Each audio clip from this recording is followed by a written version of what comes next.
నమస్తే, నేను మీ కృష్ణ చైతన్య మండీలో మీ ఈవీ కుర్రాడు. ప్రస్తుతం నేను విజయవాడలో ఉన్నానండి. ఇక్కడ మనకి ఈ మార్ట్ ఆటోమోటివ్ షోరూమ్ అధినేత అయిన చందు గారితో మనం ఉన్నాం అనమాట. ఒకప్పుడు ఒక నెలకి 9 ఎలక్ట్రిక్ వెహికల్స్ అమ్మిన ఈయన ఇప్పుడు నెలకి 88 ఎలక్ట్రిక్ ఆటోస్ అమ్మే ఒక రేంజ్ కి అయితే ఎదగడం జరిగింది. ఈయన గుడ్ విల్ కానివ్వండి, లేకపోతే ఎలక్ట్రిక్ వెహికల్స్ మీద ఉన్న అవగాహన కానివ్వండి, దానితో ఇప్పుడు ఎలక్ట్రిక్ 3-వీలర్ మార్కెట్ లో తనకంటూ ఒక ప్రత్యేక ముద్ర వేసుకున్న చందు గారితో ఈ రోజు మన ఎలక్ట్రిక్ 3-వీలర్స్ మీద కస్టమర్స్ కానివ్వండి, లేకపోతే ఒక సగటు ఈవీ ప్రేక్షకుడికి ఉన్న క్వశ్చన్స్ అయితే ఈ రోజు అయితే అడుగుదాం. ఆయన ద్వారా ఎలక్ట్రిక్ ఆటో సంబంధించిన చాలా మంది తెలియని ఇన్ఫర్మేషన్ అయితే ఈ రోజు పాడ్కాస్ట్ లో తెలుసుకుందాం. చందు గారు నమస్కారం సార్. నమస్కారం అండి.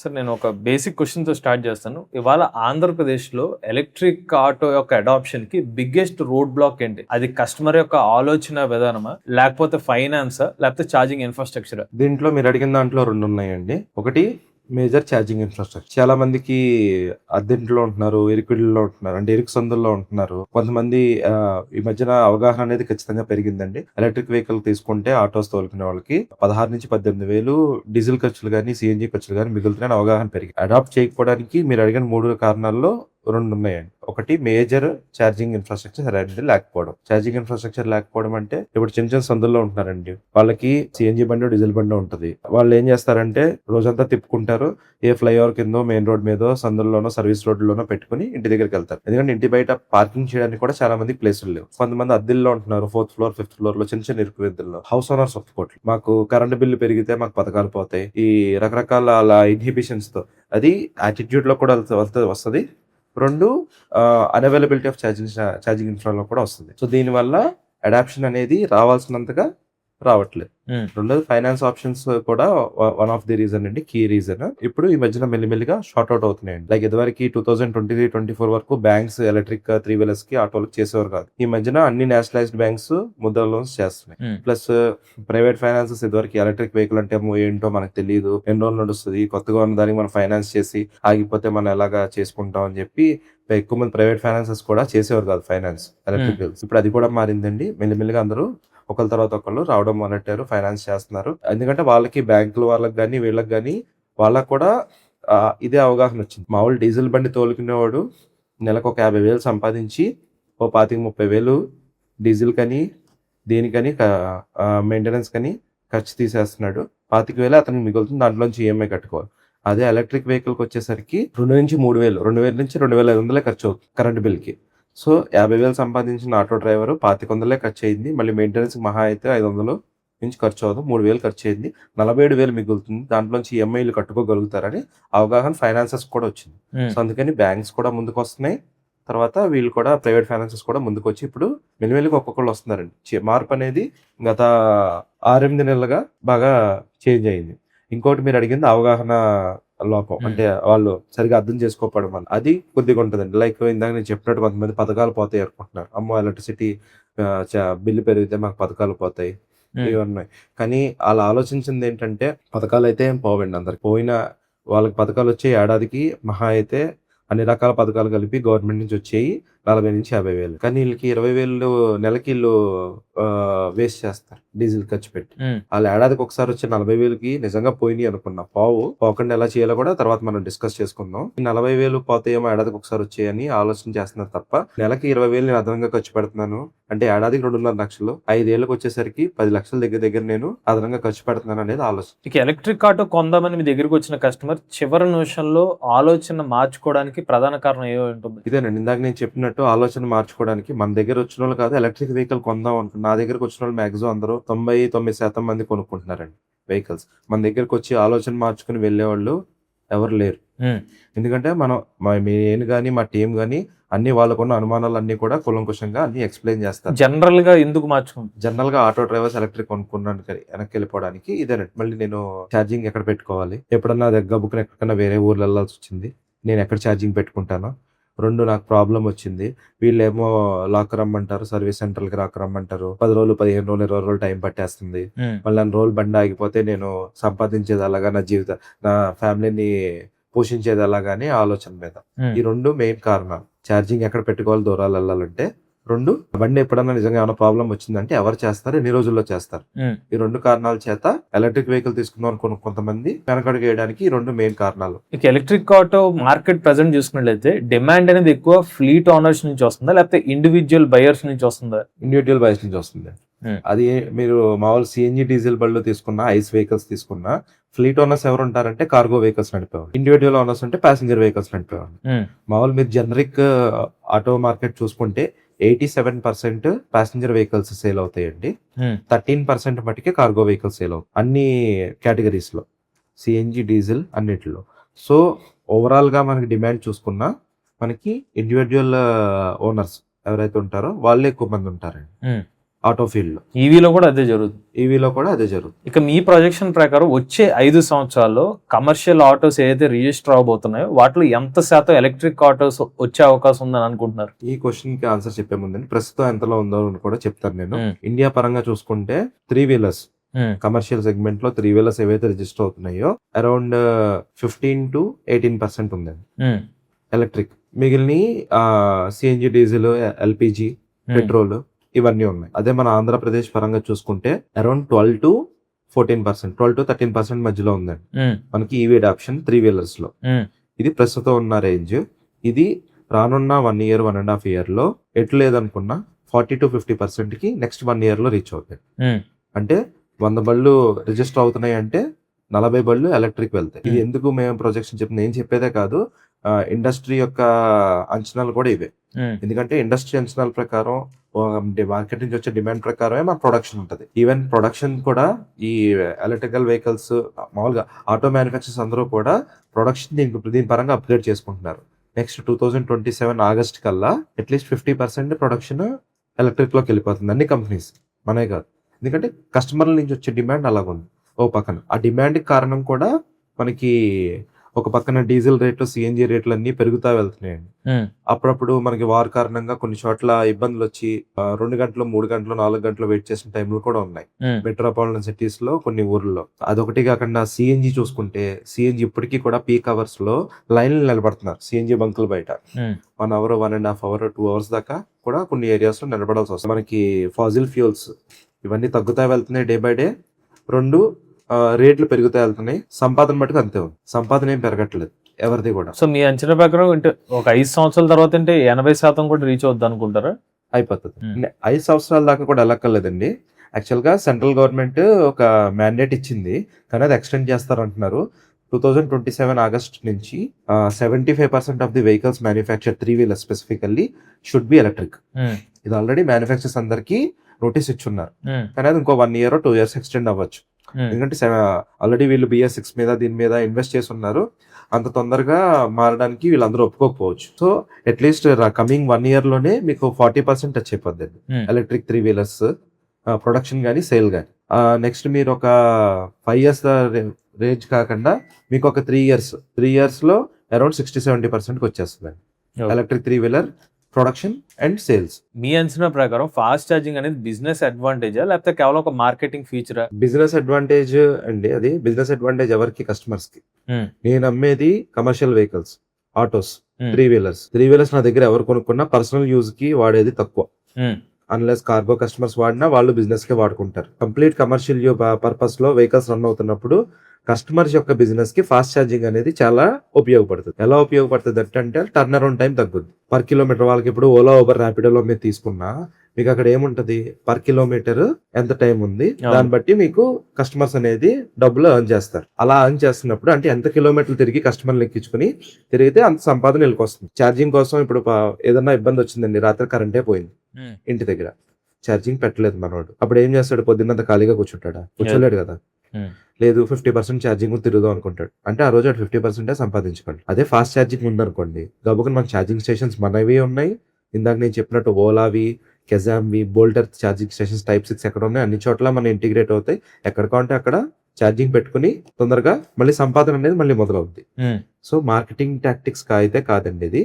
ఇప్పుడు ఇది చాలా అత్యవసరమైన ఒక సదుపాయం 3 వీలర్ సెగ్మెంట్ కి, కమర్షియల్ సెగ్మెంట్ కి చాలా అవసరమైన రిక్వైర్మెంట్ ఫాస్ట్ ఛార్జింగ్ అనేది. సో ఇప్పుడు ఫాస్ట్ ఛార్జింగ్ గురించి మాట్లాడుతున్నారు కాబట్టి ఒక కస్టమర్ కనుక రోజుకి 1 లేదా 2 సార్లు ఫాస్ట్ ఛార్జింగ్ పెడితే లాంగ్ టర్మ్ లో బ్యాటరీ లైఫ్ మీద ఇంపాక్ట్ పడదా? పడుతుందండి. ఇది ఎప్పుడు పడుతుంది అంటే, ఇప్పుడు ఫాస్ట్ ఛార్జింగ్ పెడితే దాని వల్ల వచ్చే ఇంప్లికేషన్స్ ఏంటి? మామూలుగా ఇప్పుడు మనం ఇచ్చే హోమ్ ఛార్జర్ 50 ఆంపియర్ల కరెంట్ ఇస్తుంది బ్యాటరీకి. 50 ఆంపియర్ల కరెంట్ తో 5 నుంచి 5.5 గంటల్లో ఛార్జ్ అవుతుంది. దాన్ని మనం 45 నిమిషాల నుంచి గంటలో ఛార్జ్ చేయాలనుకుంటే ఇయ్యాలంటే 200 ఆంపియర్ కరెంట్ ఇవ్వాలి ఒకటేసారి.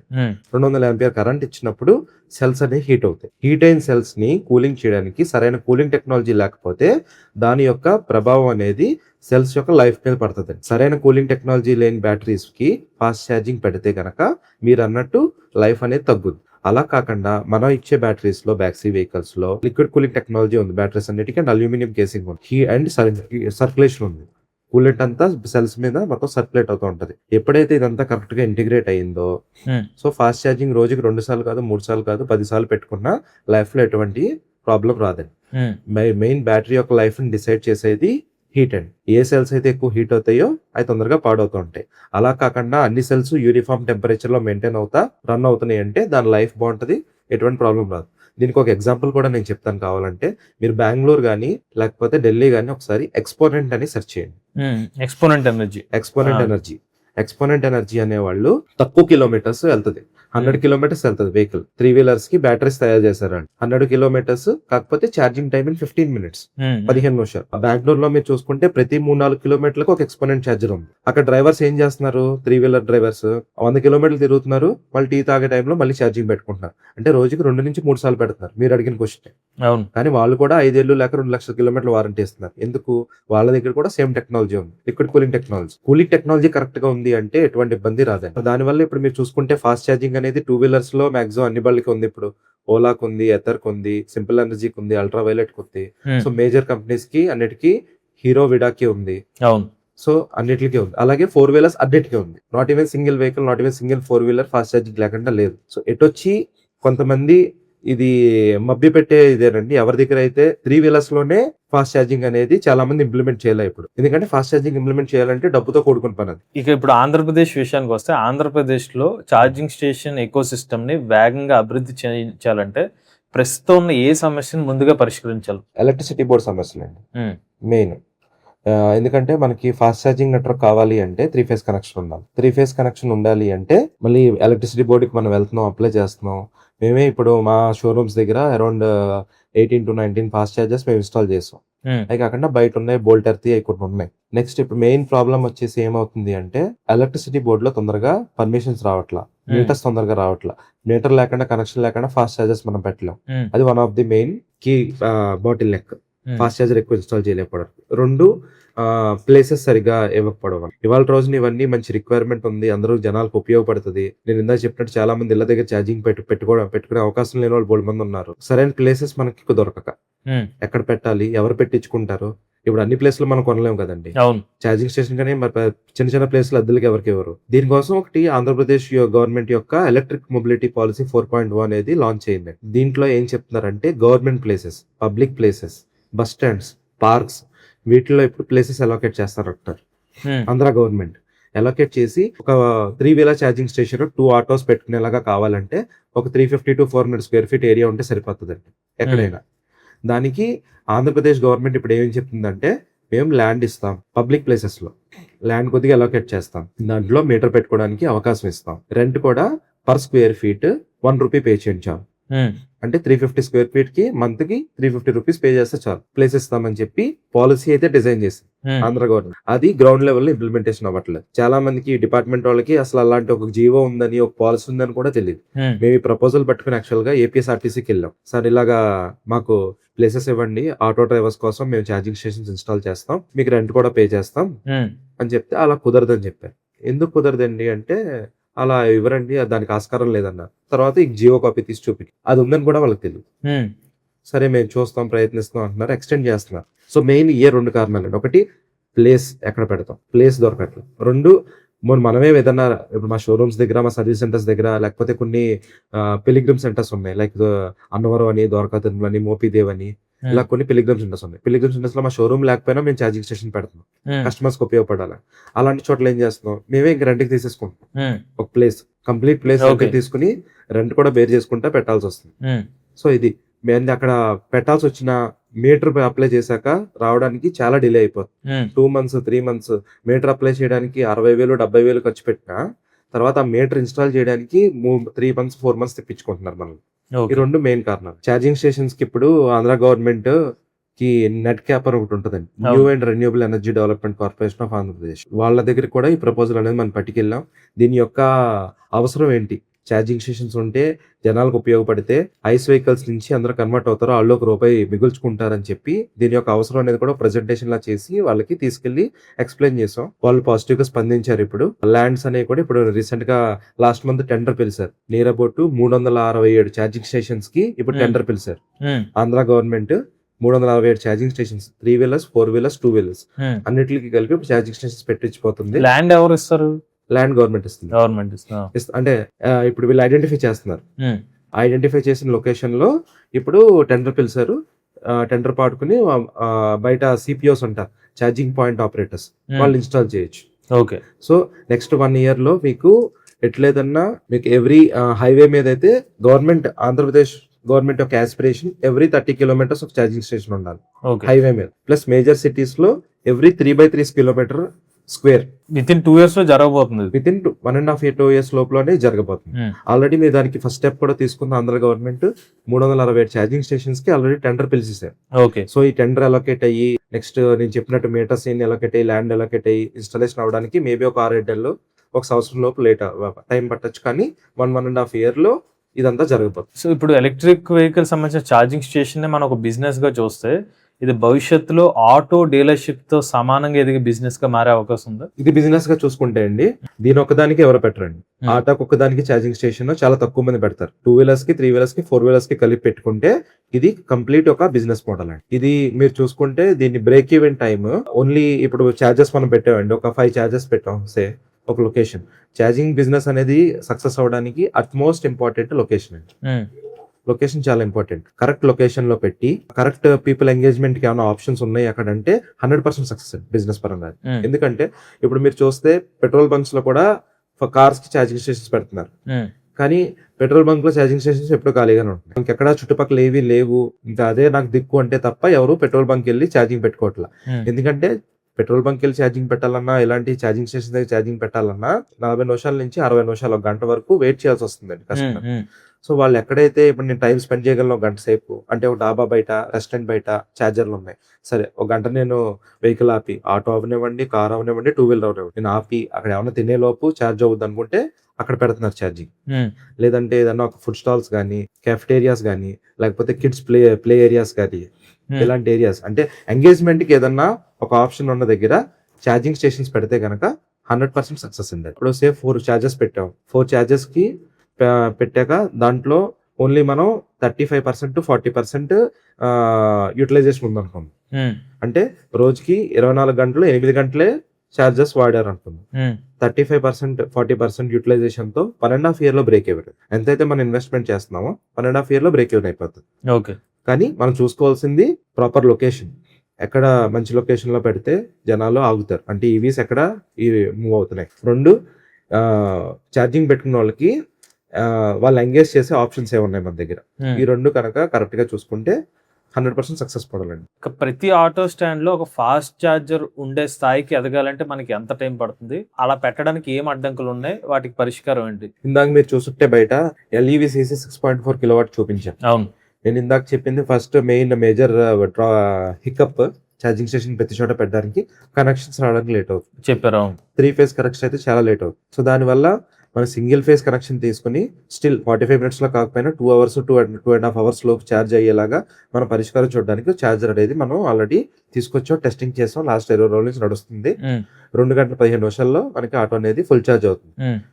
6.4 kilowatt ఛార్జర్. దాంట్లో 2 వీలర్స్ అన్ని కూడా అవుతాయి, మన ఆటో కూడా అవుతుంది. దాని వల్ల మెయిన్ అడ్వాంటేజ్ ఏంటంటే సింగిల్ ఫేస్ నడుస్తుంది. సింగిల్ ఫేస్ కనెక్షన్ అనేది ఈ కాలంలో తెచ్చుకోవడం చాలా ఈజీ. సో ఆటో స్టాండ్ వాళ్ళు కూడా ఆటో స్టాండ్ పరంగా తెచ్చుకోవాలన్నా, వాళ్ళు యూనిట్ బిల్డింగ్ పరంగా తెచ్చుకోవాలన్నా, లేకపోతే స్టాండ్ ఉంది చుట్టుపక్కల ఏదో షాపులు ఉన్నాయి అక్కడ ఎవరితో మాట్లాడి పెట్టించుకోవాలన్నా సింగిల్ ఫేస్ కనెక్షన్ పెట్టించుకోవడం ఈజీ. ఆటో డ్రైవర్స్ కూడా ఈ సదుపాయాన్ని కల్పిస్తుంది. బట్ నేను ఇందాక మీరు చెప్పింది చూస్తే ఒక ఆటో డ్రైవర్ ఆల్రెడీ ఛార్జింగ్ పెట్టుకుంటున్నారు, 45 minutes లో ఛార్జ్ అయిపోద్ది. కస్టమర్ ఒకసారి 45 minutes అలవాటు పడిన తర్వాత 2 hours పెట్టుకోవాలన్నా కూడా ఇబ్బందిగా ఫీల్ అయ్యే అవకాశం లేదంటారు? మీరు స్టాండ్ గురించి అడిగారు. స్టాండ్ లో మనకి ఏదైనా ఇప్పుడు ఆల్రెడీ స్టాండ్ లోనే ఎవరో పెట్టుకోరండి, ఖాళీగా ఉన్నప్పుడు ఎంతో కొంత పెట్టుకుంటారు. ఇంటి దగ్గర కొద్దిగా పెట్టుకుని వస్తారు. ఊర్లో వెళ్ళినప్పుడు ఎలాగో 60-70 kilometers మన ultra fast charges 45 minutes charge అయ్యే ఉన్నాయి. అక్కడ అవి అవసరం తప్ప స్టాండ్ లో ఇవి సరిపోతాయండి. ఎందుకు సరిపోతాయి అంటే ఆల్రెడీ ఎంతో కొంత బండిలో ఛార్జింగ్ ఉంటుంది. వాళ్ళు ఫర్ సపోజ్ ఒకళ్ళు 10 ట్రిప్లు వేయాలనే ఆలోచనతో వచ్చారు, 10 ట్రిప్లు వేసారు, అయినా టైం మిగిలింది ఆ రోజు వాళ్ళకి, కానీ ఛార్జింగ్ తక్కువ ఉంది, కాసేపు పెట్టుకుంటారు, 1/2 hour 40 minutes అంటే ఇంకో 2-3 ట్రిప్లు అదనంగా వేసుకోవడానికి ఈ ఛార్జెస్ అనేవి హెల్ప్ అవుతాయి. మరి అలాగని అంత స్లో కూడా కాదు ఇది. ఇంటి దగ్గర పెట్టుకుంటే 5.5 గంటలు పడుతుంది, ఇది 2 గంటలే పడుతుంది ఫుల్ అవ్వాలన్నా. కానీ ఫుల్ అయ్యేంత వరకు ఎవరు అవసరం ఉండదు స్టాండ్ లో. సో ఈ ఛార్జర్లు అనేవి కస్టమర్స్ కి మనం ప్రొవైడ్ చేస్తున్నాం హాఫ్ ఆఫ్ ది కాస్ట్. మా తరఫున హాఫ్ కాస్ట్ మేము పెట్టుకుంటున్నాం, హాఫ్ కాస్ట్ వాళ్ళని పెట్టుకోమంటున్నాం. మా ఉద్దేశం కూడా నెంబర్ ఆఫ్ ఛార్జెస్ పెరిగితే స్టాండ్ లెవెల్ దాకా మాకు కస్టమర్స్ కి ఉపయోగపడితే ఇండైరెక్ట్ గా మాకు సేల్స్ పెరుగుతాయి. ఒక డీలర్ గా కస్టమర్స్ ఎక్కువగా అడిగే ఒక మిత్ ఏంటి? మిత్ అంటే 2-3 ఉన్నాయండి. ఒకటి, మనకి బ్యాటరీ కానీ ఏదన్నా సరే మీరు 5 ఏళ్ళు 2 లక్షల కిలోమీటర్లు వారంటీ ఇచ్చారండి, తర్వాత మాకు ఇబ్బంది అయిపోద్ది, ఎంత అవుద్ది రేట్, అంత చాలా ఎక్కువ రేట్లు ఉంటాయంట మేము మార్చుకోవాలంటే, మరి అంతా మేము భరించలేం కదా. ఇది one of the myth. Actual గా మనం ఒకసారి వీడియో చేసాం లాస్ట్ టైం, క్యాలిక్యులేషన్స్ అన్ని ఎక్స్ప్లెయిన్ చేసాం, దాంట్లో క్లియర్ గా చూపించాం. మాక్సిమం బ్యాటరీ కాస్ట్ 1,50,000 ఉంది ఇప్పుడు మనకి. 15 kWh with liquid cooling technology ఉన్నా కానీ 1,50,000-1,55,000 మధ్యలో ఉంది ఇప్పుడు రేటు. 2 లక్షల కిలోమీటర్లు వాళ్ళు నడిపారు అంటే కిలోమీటర్ కి దగ్గర డీజిల్ బండితో లెక్కేసుకుంటే డీజిల్ బండికి ₹3.40 అవుతుందండి. ₹3.50 అయిపోయింది. ఇది 50 పైసలు అవుతుంది ఖర్చు. అంటే కిలోమీటర్కి ₹3 సేవ్ చేసుకుంటున్నారు. ఇది 2 లక్షల కిలోమీటర్లు వారంటీ ఉంది. 2 లక్షల కిలోమీటర్లే నడిచింది అనుకుందాం బ్యాటరీ అనేది. కిలోమీటర్కి ఎంత సేవ్? ₹3. ₹3 ఇంటూ 2 లక్షల కిలోమీటర్లు ₹6 లక్షల. ₹6 లక్షల మిగిల్చుకున్నారు. అంటే ఆ పైన నడవదా అంటే నడుస్తుంది. కరెక్ట్ గా మనకి బ్యాటరీ అనేది వాడుకుంటే 6 years 7 years 8 years వరకు నడుస్తుంది. లిథియం బ్యాటరీ యొక్క లైఫ్ 8 years వరకు ఉంటుంది. ఎంత లేదన్నా 6 to 8 lakhs అనేది వాళ్ళు సేవ్ చేసుకుంటారు. తర్వాత వాళ్ళు పెట్టాల్సింది ఏంటి? పెట్టుబడి నిజంగా పెట్టాల్సి వచ్చినా ఒక 1.5 lakh పెట్టాల్సి వస్తుంది. దానికి మళ్ళీ అప్పటి నుంచి ఇంకోటి వాళ్ళ మైండ్ లో రాంది ఏంటంటే అప్పటి నుంచి మళ్ళీ దానికి వారంటీ ఉంటుంది 5 years 2 lakh kilometers. మళ్ళీ దాని మీద వాళ్ళు ఇంకో 6 to 8 lakhs సంపాదించుకోవచ్చు. అదొకటి. 2, అంత మేము డబ్బులు తేలేం కదా, అంత ఒకటేసారి మేము తేవాలంటే ఇబ్బంది అయిపోద్ది కదా. మేము ఆటో కొనుక్కునేదే 30,000 ఎంతో పెట్టి మిగతాది ఈఎంఐ పెట్టుకుని కొనుక్కుంటాం. 1,00,000 ఒకటేసారి తేవాలంటే తేలేం కదా. దానికి ఈఎంఐ ఆప్షన్ పెట్టాం మళ్ళీ మనమే. బ్యాటరీ తర్వాత వారంటీ అయిపోయాక కూడా బ్యాటరీ మొత్తం మార్చాలి అన్నా మనకి దానికి ఈఎంఐ ఆప్షన్ పెట్టాం. 45,000 డౌన్ పేమెంట్, 18 months ఈఎంఐ మనమే ఇస్తాం. మనం 3 ఫైనాన్సెస్ తో టైప్ అయ్యాం. బ్యాటరీ ఫైనాన్సర్స్ ఓన్లీ బ్యాటరీ మీద ఫైనాన్స్ చేస్తున్నారు. సో ఫ్యూచర్ లో ఎవరన్నా బ్యాటరీ మార్చుకోవాలనుకున్నా 45,000 ఖర్చు పెడితే చాలు, మిగిలిన వాళ్ళు ఈజీ ఈఎంఐస్ కింద కట్టుకోవచ్చు. 18 నెలలు, మళ్ళీ 60 నెలలకు వారంటీ అనేది వస్తుంది. ఇది వన్ ఆఫ్ ది మిత్ వాళ్ళు అడిగేది. రెండో మిత్, ఇందాక మనం అనుకున్నాం మాకు పథకాలు పోతాయి, ఎలక్ట్రిక్ బండి కొనుక్కుంటే మాకు పథకాలు పోతాయి. అలాగేం లేదండి. ఎలక్ట్రిక్ బండి కోసం ఇప్పుడు Andhra government category 2 sub category C 2C కేటగిరీలో ఎలక్ట్రికల్ వెహికల్ ఛార్జింగ్ స్టేషన్ కంటూ విడిగా సబ్మీటర్ అనేది ఇస్తున్నారు. మనకి ఇల్లు ఉన్నప్పుడు అద్దిల్లు అయినా సొంత ఇల్లు అయినా, అద్దిల్లు అయితే ఓనర్ నొప్పించి, సొంత ఇల్లు అయితే మనమే, మాకు ఎలక్ట్రిక్ బండి ఉందండి ఇలాగా, మాకు ఎలక్ట్రికల్ వెహికల్ కి విడిగా ఒక మీటర్ కావాలని మీటర్ అప్లై చేసుకోవచ్చు. ఆ మీటర్ ద్వారా మనకు 2 బెనిఫిట్స్ ఉన్నాయి. ఫస్ట్ బెనిఫిట్ ఏంటి? ఆ మీటర్ వస్తే మనకి ఇంట్లో ఏంటంటే నెంబర్ ఆఫ్ యూనిట్స్ పెరిగే కొద్దీ రేట్ పెరుగుతుంటుంది, స్లాబ్ పెరుగుతుంది. ఇప్పుడు మనకి ఎలక్ట్రిక్ వెహికల్ కంటూ విడిగా ఇది వచ్చేస్తుంది కాబట్టి స్లాబ్ పెరగదు. ఇంటి బిల్ ఇంటిదే, దీని బిల్ దీనిదే. దీంట్లో కూడా ఈ మీటర్ లో ₹6.7 కలెక్ట్ చేస్తున్నారు గవర్నమెంట్. మీరు 100 యూనిట్లు వాడండి, 1000 యూనిట్లు వాడండి, 10,000 యూనిట్లు వాడండి, ఇర్రెస్పెక్టివ్ ఆఫ్ స్లాబ్ ₹6.70 ఛార్జ్ చేస్తుంది. ఎలక్ట్రికల్ వెహికల్ ఓనర్స్ కోసమే స్పెసిఫిక్ గా, ఛార్జింగ్ స్టేషన్ ఆపరేటర్స్ కోసం స్పెసిఫిక్ గా ఇది లాంచ్ చేశారు. సో మీటర్ పెట్టుకోవచ్చు. 1. 2, ఈ మీటర్ సెపరేట్ అయిపోవడం వల్ల మీ ఇంటి కరెంట్ బిల్ ఏం పెరగట్లేదు. డొమెస్టిక్ కరెంట్ బిల్ పెరగనప్పుడు మీకు అసలు పథకాలు ఏమి ఎఫెక్ట్ అయ్యే ఛాన్సే లేదు. సో ఈ 2 మిత్తులు బయట జనాలకు ఉన్నాయి. 3వ మిత్, వర్షం పడితే బళ్ళు ఆగిపోతాయి, నీళ్లు దూరి ఎలక్ట్రిక్ బళ్ళకి ఎక్కడికక్కడ నుంచుండిపోతాయి. అలాగే ఏం లేదండి. ఎంత వర్షం వచ్చినా మళ్ళీ మోకాల్లోతు నీళ్లు నిలిచిపోయినా మనకి ఎలక్ట్రిక్ ఆటో అనేది దాంట్లోంచి వెళ్ళిపోతుంది. మందనే కాదు, మనదే సూపర్ స్పెషాలిటీ అని నేను చెప్పట్లేదు, కానీ అన్ని వెహికల్స్ ఎవరు ఎలక్ట్రిక్ వెహికల్ డిజైన్ చేసినా వాటర్ ప్రూఫ్ IP67 క్లాస్ ఉంటుందండి. 65 నుంచి 67 class dust proof, water proof. Motor అయినా, కంట్రోలర్ అయినా, బ్యాటరీ అయినా, ఎవరు ఎలక్ట్రికల్ వెహికల్ డిజైన్ చేయాలన్నా ఇది one of the standard norms. ఒక ఎలక్ట్రిక్ వెహికల్ మార్కెట్ లోకి వస్తుంది, రిజిస్ట్రేషన్ అవుతుంది అంటే ఆ ఎలక్ట్రికల్ వెహికల్ ముందు ARAI దగ్గరికి వెళ్తుంది, automotive research association of India. అక్కడ 42 రకాల టెస్టులు చేస్తారు అన్ని బళ్ళకి. దాంట్లో one of the major test ఇది. వాటర్ ప్రూఫ్ కాంపనెంట్స్ ఉన్నాయా లేవా, సో అవన్నీ టెస్ట్ అయితేనే గానీ ఏ ఎలక్ట్రిక్ వెహికల్ అయినా మార్కెట్ లోకి వస్తుంది. మంద అవనివ్వండి, వేరే కంపెనీది అవనివ్వండి, ఏదైనా. అది యాడెడ్ అడ్వాంటేజ్ ఏం కాదు, one of the mandatory requirement అది ఎలక్ట్రికల్ వెహికల్ కి. గవర్నమెంట్ ఎన్షూర్ చేస్తుంది అది. అవన్నీ టెస్టింగ్లు చేశాకనే మార్కెట్ లోకి వదలదు. కొంతమంది పబ్లిసిటీ చేసుకుంటారు, మా చూడండి నెలలు వెళ్ళిపోతుందని, అది అన్ని వాళ్ళు వెళ్తాయి. ఎలక్ట్రిక్ ఆటో సేల్ చేయడానికి కస్టమర్ ని మీరు కన్విన్స్ చేయడానికి కష్టపడుతున్న అతిపెద్ద విషయం ఏంటి? ఇప్పుడు అతిపెద్ద విషయం అంటే అలాగేం లేదండి. మన దగ్గరికి వస్తున్న కస్టమర్ ఈ పర్టికులర్ పాయింట్ లో చాలా కన్విన్స్ చేయాల్సి వస్తుంది, ఈ విషయం చెప్పకపోతే తీసుకోవట్లేదు అంటే. ఓకే, సర్వీస్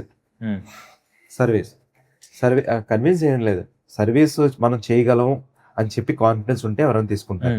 ఎందుకంటే రేపు అన్ని రోజున ఇందాక నేను చెప్పినట్టు వెహికల్ ఆగింది అంటే ఒక ఆటో వాళ్ళ సంపాదన ఆగిపోతే మరి నాకు ఎలాగా రోడ్ షోర్ మెకానిక్ ఎవడ పడితే అటు చేయడు కదా, మన సంపాదన మొత్తం ఆగిపోతుంది, ఖాళీగా కూర్చోవాలని వాళ్ళ మెయిన్ అతిపెద్ద హిక్కప్. వాళ్ళకి ఎవరికైతే సర్వీస్ మనం ఎలాగిస్తున్నాం మనం ఎక్స్ప్లెయిన్ చేస్తాం.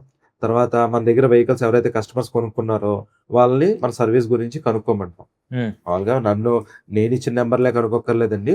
రోడ్డు మీద మన వెహికల్స్ తిరుగుతూనే ఉంటే మీరు ఎవరినన్నా అడగండి, బండి బాగుందా, వీళ్ళు సర్వీస్ బాగా ఇస్తున్నారా లేదా, వాళ్ళు కరెక్ట్ గా చెప్తేనే, పాజిటివ్ గా చెప్తేనే తీసుకోమని చెప్పి. దాని ఒకటి మీద మనకి కన్విన్స్ అయ్యే కస్టమర్ అంటే తీసుకుంటారు. ఇప్పుడు బయట కంపెనీస్ లో కూడా మీరు చూసుకుంటే ప్రొడక్ట్ షెడ్ ఎవరే ఉండవు, మార్కెటింగ్ ఒక్కొక్కలా చేసుకుంటారు. మెయిన్ ప్రాబ్లం ఎక్కడ వస్తుంది అంటే ప్రతి ఒక్కరి దగ్గరికి కూడాను ట్రైన్ టెక్నీషియన్స్ లేకపోవడం వల్ల ఈవీస్ లో.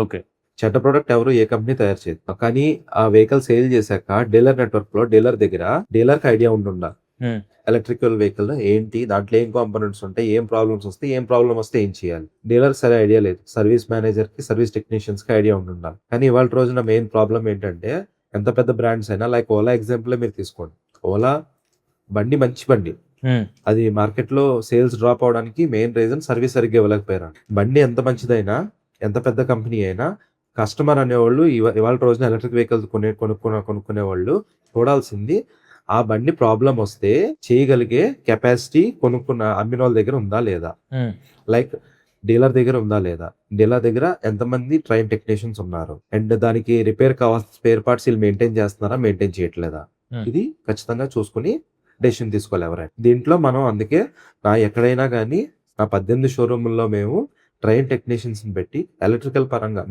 మెకానికల్ పరంగా ఏమైనా ప్రాబ్లమ్ వస్తే ఎవరైనా చేస్తారండి. మామూలు మెకానిక్ చేసేసి, డీజిల్ మెకానిక్ చేసేసి, ఆటోలో కాంపౌండ్స్ అన్ని సేమ్ కాబట్టి మెయిన్ ప్రాబ్లం ఎక్కడ వస్తుంది, ఎలక్ట్రికల్ పరంగా ప్రాబ్లం వస్తే మిగతా అన్ని కంపెనీల్లో కూడాను 10 రోజులు, 15 రోజులు, 20 రోజులు పక్కన పెట్టి పైనుంచి ఎవరో ఒకరు రావాలి మళ్ళీ ఫ్యాక్టరీ నుంచి వచ్చి వాళ్ళు చెక్ చేస్తే తప్ప వీళ్ళకి తెలియట్లేదు. అది ఉండకూడదని చెప్పి నేను ముందు బళ్ళ గురించి నేను చదువుకుని, నేను ఎంటెక్ చేసి IIT నుంచి ఫస్ట్ బళ్ళ గురించి నేను తెలుసుకుని, నా దగ్గర ఉండే టెక్నీషియన్స్ అందరికి అలా ప్రొడక్షన్ లైన్ లో పనిచేసే వాళ్ళనే మనం పెట్టుకున్నాం. నా దగ్గర పనిచేసిన చాలా మంది ఒక పెద్ద కంపెనీ, పేరు చెప్పండి నేను ఏ కంపెనీ కూడాను, ఒక పెద్ద కంపెనీ ప్రొడక్షన్ లైన్ లోనే జహీరాబాద్ ప్లాంట్ లో పనిచేశారు. అంటే సో మొత్తం ఒక్కొక్క కాంపోనెంట్ ఇప్లికేషన్ దాకా వచ్చు. సో వాళ్ళ కింద టీం ని పెంచుకుంటూ వెళ్తాం. ఒక 4-5 తీసుకున్నాను, వాళ్ళ కింద మళ్ళీ ముగ్గురు కొత్త వాళ్ళని, 4 కొత్త వాళ్ళని అలా వేసుకుంటా, డిప్లొమా చదివిన వాళ్ళని, ITI చదివిన వాళ్ళని అలా పెంచుకుంటా వెళ్తున్నాం మనం. కంప్లీట్ మనకి సర్వీస్ టీం అనేది ఏం ప్రాబ్లం వచ్చినా చేయగలిగేలాగా మనం తయారు చేసుకుని దాని మీదే మనం ఈ 48 గంటల సర్వీస్ ఛాలెంజ్ అనేది ఇవ్వడం జరుగుతుంది. ఒక మంచి ఎలక్ట్రిక్ ఆటో డీలర్ ని, ఒక సాధారణ ఎలక్ట్రిక్ ఆటో డీలర్ ని వేరు చేసే అంశం ఏంటి? సర్వీస్ టెక్నికల్ నాలెడ్జ్ లేకపోయినా సర్వీస్ పరంగా సీరియస్ గా ఉన్నాడు అనుకోండి, అది ఎప్పుడైనా మంచి డీలర్ అవుతారు. ఎందుకు అంటే కస్టమర్ సాటిస్ఫాక్షన్, బిజినెస్ పరంగా మీరు ఆలోచిస్తే customer satisfaction at most important A business కైనా. కస్టమర్ సాటిస్ఫై అవ్వాలంటే ఒకటి ప్రొడక్ట్ లో క్వాలిటీ ఉండాలి, 2 సర్వీస్ కరెక్ట్ గా ఉండాలి. అప్పుడే కస్టమర్ సాటిస్ఫై అవుతారు. కస్టమర్ సాటిస్ఫై అవుతానే ఏ బిజినెస్ అన్నా గ్రో అవుతుంది. కస్టమర్ ని వీళ్ళు సాటిస్ఫై చేస్తున్నారా లేదా అనేది ఎక్కడ డిపెండ్ అవుతుంది. ప్రొడక్ట్ మంచి తీసుకొచ్చారు, మంచి కంపెనీ తీసుకొచ్చారు, అమ్మారు, ఓకే, క్వాలిటీ పరంగా ఓకే. రెండోది సర్వీస్ ఎవరు ఇవ్వాలి. ప్రతిదీ నీకు ఢిల్లీ నుంచి ఎవరో రావాలి, ముంబై నుంచి ఎవరో రావాలి అంటే ఆకలేరు కదా. వీళ్ళ దగ్గర క్యాపబిలిటీ ఉండాలి. సర్వీస్ పరంగా ఎంత సీరియస్ గా ఉన్నారు డీలర్ అనేది చాలా ఇంపార్టెంట్ ఈ బిజినెస్ లో. ఎందుకంటే మిగతా మీరు ఏం చూసుకున్నా ఐస్ వెహికల్స్, ఈవీస్ కలిపి అమ్ముతారు. ఇప్పటికి నేను ఏం చెప్పాను, హార్డ్లీ 12% ఉంది అవును ఈవీ సేల్స్, 88% ఐస్ వెహికల్స్ అవును. ఉంది సేల్. సో వాళ్ళ కాన్సన్ట్రేషన్ ఎక్కడ ఉంది, ఐస్ వెహికల్స్ ఐస్ వెహికల్స్ మీద ఉంది. వాళ్ళ దగ్గర టెక్నీషియన్స్ ఎవరున్నారు, ఐస్ వెహికల్స్ చేసేవాళ్ళు ఉన్నారు. ఈవీఎస్ ఇప్పుడు పెరుగుతున్నప్పుడు మనకి తక్కువ వెహికల్స్ ఉన్నాయి కదా అని ఎవరో ఆలోచించుకోండి, ఏ డీలర్ కూడా. దాని పరంగా ఎవరు టెక్నీషియన్ కావాలి, ఎంత సాలరీ ఇవ్వాలి, వాళ్ళకి ఆ అవగాహన ఉందా లేదా, వాళ్ళకి నాలెడ్జ్ ఉందా లేదా, ప్రాబ్లమ్ వస్తే ట్యాకిల్ చేయగలరా లేదా, మనకి ప్రాబ్లమ్ వస్తే వెంటనే చేయడానికి సరైన స్పేర్స్ మన దగ్గర స్టాక్ ఉన్నాయా లేదా, ఇవన్నీ చూసుకుని కరెక్ట్ గా ఎవరైతే సర్వీస్ ఇచ్చి నిలబడతారో వాళ్ళే సక్సెస్ అవుతారండి ఈవీఎస్ బిజినెస్ లో. ఒకవేళ కంపెనీ ఆఫ్టర్ సేల్స్ సపోర్ట్ సరిగ్గా లేకపోతే అది కస్టమర్స్ కి ఎంత ఇబ్బందిగా మారే అవకాశం ఉంది. ముఖ్యంగా ఇప్పుడు లోకల్ టెక్నీషియన్స్ కి ఈవీ అడాప్షన్ ఇంకా రెడీ అవ్వలేదు కాబట్టి దానిపై మీ అభిప్రాయం అండి? ఇవి గవర్నమెంట్ కూడా యాక్చువల్ గా కొద్దిగా చొరవ తీసుకుని స్కిల్ డెవలప్మెంట్స్ లో ఈ టాపిక్ అనేది ఖచ్చితంగా ఇంక్లూడ్ చేయాలండి. ఎలక్ట్రికల్ వెహికల్స్ అనేవి డే బై డే పెరుగుతూ ఉన్నాయి.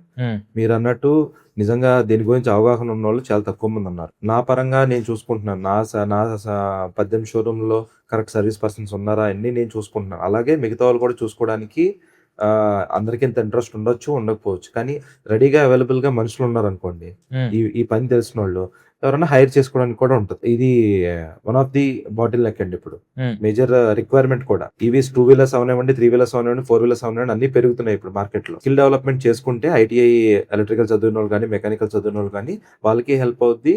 ఎలక్ట్రికల్ వెహికల్స్ డీలర్స్ కి హెల్ప్ అవుతుంది, మెయిన్ గా కస్టమర్స్ కి బాగా హెల్ప్ అవుతుంది. సో ఇది చాలా రిక్వైర్మెంట్ ఉన్న జోన్ ఇది. ఇంకోటి మన ఎలక్ట్రిక్ వెహికల్ సంబంధించిన ఇప్పుడు సేల్స్ అది చేస్తున్న ఎలక్ట్రిక్ ఆటోస్ తగినన్ని స్పేర్ పార్ట్స్ ఉన్నాయా? ఒకవేళ స్పేర్ పార్ట్స్ లేకపోతే ఇబ్బందులు ఎలా జరుగుతున్నాయి? ఇంకొకటి గత 2-3 సంవత్సరాలతో పోలిస్తే ఈ పరిస్థితి ఎలా ఉంది? ఇప్పుడు స్పేర్స్ లేవనుకోండి, ఒక పార్ట్ ప్రాబ్లం వచ్చింది, ఆ పార్ట్ మళ్ళీ ఒక చోటకి దాని మ్యానుఫ్యాక్చర్ ఎక్కడ ఉంటారు, పూణేలో ఉంటారు, బెంగళూరులో ఉంటారు, లేకపోతే గురుగావ్లో ఉంటారు. ఇక్కడికి వెళ్ళి మళ్ళీ అక్కడి నుంచి మార్చుకుని రావడానికి ఒక 20 days, 15 to 20 days, వెళ్ళడానికి 7 days, రావడానికి 7 days, మళ్ళీ మధ్యలో 2 days అక్కడ 2 days ఇక్కడ అనుకున్నా 15 to 20 days పోతుంది. రిక్వైర్డ్ యాంపుల్ స్పేస్ అనేవి మెయింటైన్ చేయాలి ఏ డీలర్ అయినా. అప్పుడే కస్టమర్ సాటిస్ఫాక్షన్ పోకుండా మనం సర్వీస్ అనేది ప్రొవైడ్ చేయగలుగుతాం.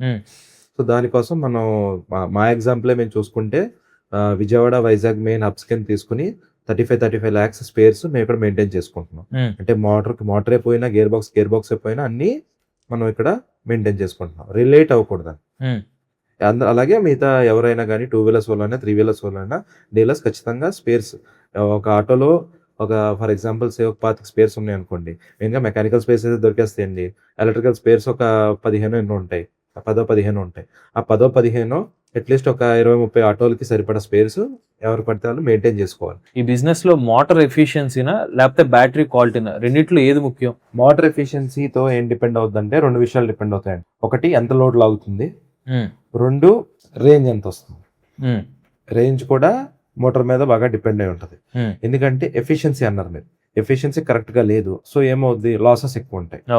లాసెస్ ఎక్కువ ఉన్నాయంటే ఎక్కువ పవర్ బ్యాటరీ నుంచి ఇది లాక్కుంటూ ఉంటుంది మోటార్, కానీ తక్కువ రేంజ్ వస్తుంది. రేంజ్ తగ్గిద్ది మోటార్ ఎఫిషియన్సీ లేకపోతే.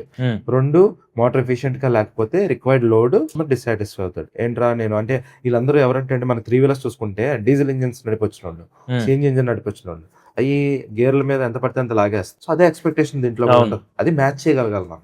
సో మోటార్ ఎఫిషియన్సీ కూడా important. At the same time battery యొక్క క్వాలిటీ కూడా చాలా ఇంపార్టెంట్. బ్యాటరీ యొక్క క్వాలిటీ ఎందుకు ఇంపార్టెంట్ అంటే ఇనిషియల్ గా దాని వల్ల ఎఫెక్టివ్ ఉండదు. మోటార్ ఎఫిషియెంట్ గా లేకపోతే డే 1 నుంచి కస్టమర్ సఫర్ అవుతాడు. అదే బ్యాటరీ క్వాలిటీ లేదంటే దాని ఎఫెక్ట్ ఇనిషియల్ గా తెలియదు, 1 years కి 2 years కి 3 years కి అలా తెలుస్తుంది. లాంగ్ రన్ లో చూసుకుంటే battery quality important, first day 1 నుంచి motor efficiency important. 2 important, 2 parallel గా బ్యాలెన్స్ అయ్యి వెళ్తేనే ఏ ఈవీ అయినా కరెక్ట్ గా రన్ అవుతుంది. మీ ఉద్దేశంలో రేంజ్ కంటే రిలయబిలిటీ ఇంపార్టెంట్? రేంజ్ కన్నా రిలయబిలిటీ ఇంపార్టెంట్. రిలయబిలిటీ కానీ అలాగని చెప్పి నేను 100 kilometers వెళ్తుంది అంటే అప్లికబుల్ కూడా అవ్వదు కదా, యూస్ కేస్ కూడా మనకి మ్యాచ్ అవ్వాలి కదా. ఇప్పుడు నాది సూపర్ రిలయబుల్ వెహికల్ నాది, కానీ 100 kilometers వెళ్తుంది, నాకు సరిపోదు కదా. సో అది కూడా యాక్చువల్ గా బ్యాలెన్స్ ఉండాలి. మరీ ఎక్కువ రేంజ్ అక్కర్లేదండి, ఒక రోజుకి సరిపడా రేంజ్ ఉందా లేదా. On and average auto driver 170 kilometers తిరుగుతారు, సో 170+ రేంజ్ సఫిషియంట్ రోజుకి. Plus at the same time reliability కూడా ఉండాలి, రెండు ఉండాలి. అలా కాదని అది సూపర్ రిలయబుల్ వెహికల్ కానీ అది 100 రేంజ్ అంటే ఇప్పుడు సార్ ఒక బ్యాటరీ వారంటీ కంప్లీట్ అయిపోయిన తర్వాత కస్టమర్ కి నిజమైన ఓనర్షిప్ కాస్ట్ ఎంత ఉంటుంది తర్వాత? మనం 2 lakh కిలోమీటర్స్ ఇస్తున్నామండి. సో 2 lakh కిలోమీటర్స్ హైయెస్ట్ మన మార్కెట్ లో ఇస్తున్నాం వారంటీ. దాని వరకు ఎవరికి ప్రాబ్లం లేదు. సార్ 2 లక్షల కిలోమీటర్ల తర్వాత ఏంటి ప్రాబ్లం వస్తాయి? బ్యాటరీ మొత్తం కొనాలంటే అంత ఎక్స్టెంట్ వరకు కూడా వెళ్ళదండి. బ్యాటరీ మొత్తం కొనాల్సిన పని కూడా ఇమీడియట్ గా రాదు. ఏమొస్తుంది, దాంట్లో సెల్స్ ఉంటాయి. అందరికీ తెలిసిందే, ఇప్పుడు ఆటో ఓనర్స్ కూడా చాలా మంది తెలుసు, ఎలక్ట్రికల్ వెహికల్స్ నడిపే వాళ్ళకి బ్యాటరీ అంటే బయటకు ఒక డబ్బాలా కనపడుతుంది కానీ లోపల 15 ఉండొచ్చు, పెద్దవి అయితే చిన్నవి అయితే 32 ఉండొచ్చు, 25 ఉండొచ్చు. ఒక్కొక్క కంపెనీలో ఒక్కొక్కలాగా ఉన్నాయి. సో ఏ సెల్ అయితే డ్యామేజ్ అయిందో సెల్ మార్చుకోవచ్చు. సెల్ కెపాసిటీని బట్టి 3,000 నుంచి 5,600, 5,800 మధ్యలో ఉన్నాయి రేట్లు. ఒక 2 సెల్స్ పోయినాయా, 3 సెల్స్ పోయినాయా మార్చుకుంటే అంటే 10,000, 15,000 ఖర్చు పెడితే మళ్ళీ బ్యాటరీ అనేది రన్ అవుద్ది. అలాగని నా జీవితాంతం లైఫ్, ఒక వెహికల్ యొక్క లైఫ్ అంటే 15 years ఆర్టీఓ నామ్స్ ప్రకారం 15 ఏళ్ళ లైఫ్. 15 ఏళ్ళు నాది ఇంతేనండి, ఇంజిన్ బోర్ చేసుకున్నట్టు నేను సెల్స్ మార్చుకుంటా వెహికల్ నడిపేచ్చు అంటే కాదండి. Maximum 8 years. ఎందుకంటే లిథియం సెల్స్ యొక్క లైఫ్ 8 to 10 years. మీరు మాక్సిమం 8 years తీసుకోండి. 8 years వరకు మీరు ఏమైందంటే మీరు 2 సెల్స్ పోయినాయి, 3 సెల్స్ పోయినాయి మార్చుకుని రిప్లేస్ చేసుకుంటే మళ్ళీ మీకు నడుస్తుంది. ప్లస్ దాంతోపాటు కొద్దిగా డిగ్రేడేషన్ ఉంటుంది, రేంజ్ కొద్దిగా తగ్గదు. డిగ్రేడేషన్ ఉండదని కూడా ఎవరైనా చెప్తే అది అబద్ధమే. డిగ్రేడ్ కూడా అవ్వదు. ఎంత హై క్వాలిటీ లిథియం సెల్ అయినా డిగ్రేడ్ అవుద్ది. ఎంత డిగ్రేడ్ అవుద్ది అంటే at the end of 8th year around 15 to 20% degradation ఉంటుంది. సో డిగ్రేడేషన్ నాకు ఓకే, ఒక 15 to 15% రేంజ్ తగ్గుతుంది అనుకుంటే సెల్స్ మార్చుకుంటా మనకి up to 8 years నడపచ్చు.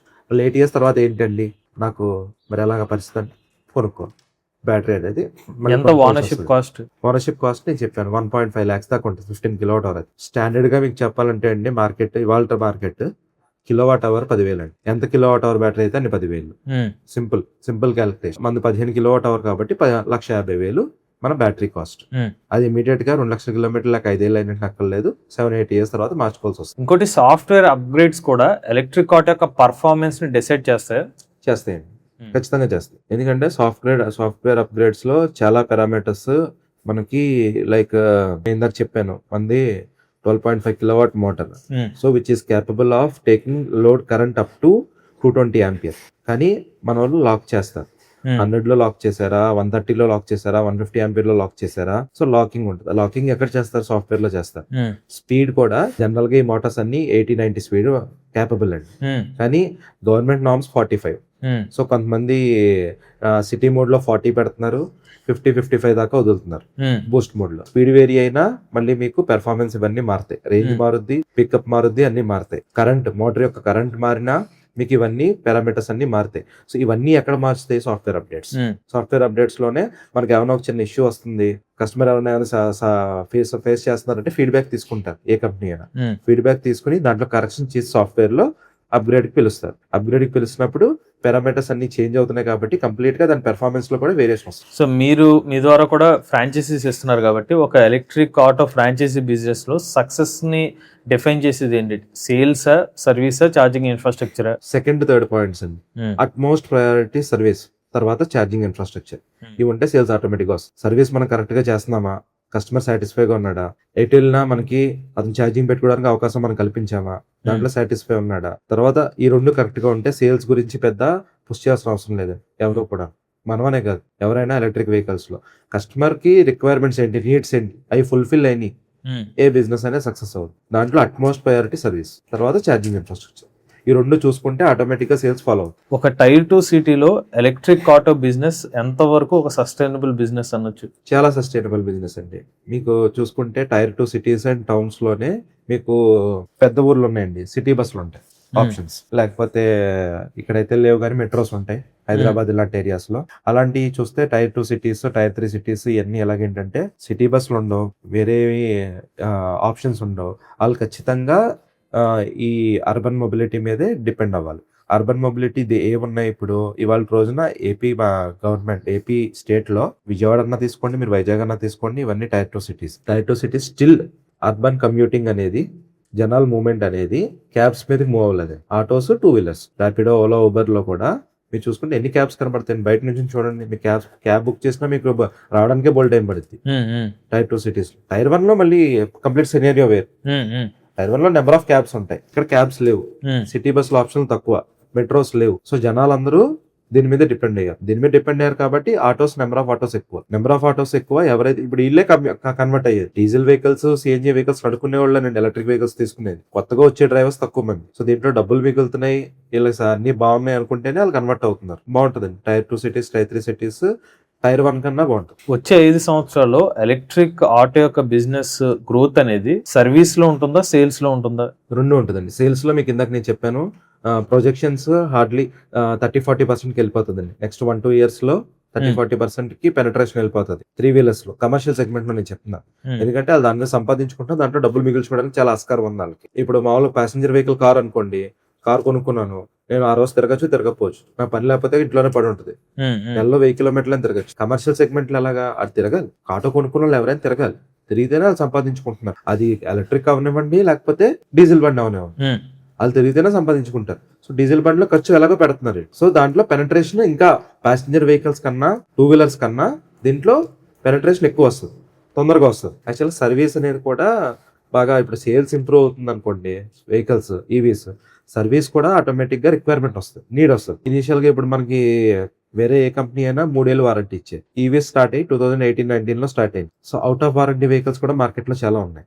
Service segment కూడా ఇంతే గ్రో అవుతాయి. సేల్స్ గ్రో అవుద్ది, సేల్స్ కన్నా సర్వీస్ సెగ్మెంట్ కూడా చాలా బాగా గ్రో అవుద్ది. ఎందుకంటే స్కార్సిటీ కూడా, ట్రైన్ టెక్నీషియన్స్ లేరు, తెలిసిన వాళ్ళు లేరు, డిమాండ్ ఎక్కువ సర్వీస్ కి. మల్టీ బ్రాండెడ్ ఇప్పుడు సర్వీస్ సెంటర్స్ పెట్టండి, దీంట్లో అన్నింటికన్నా చాలా బాగా క్లిక్ అవుతుంది, ఎందుకంటే నీడ్ ఉంది.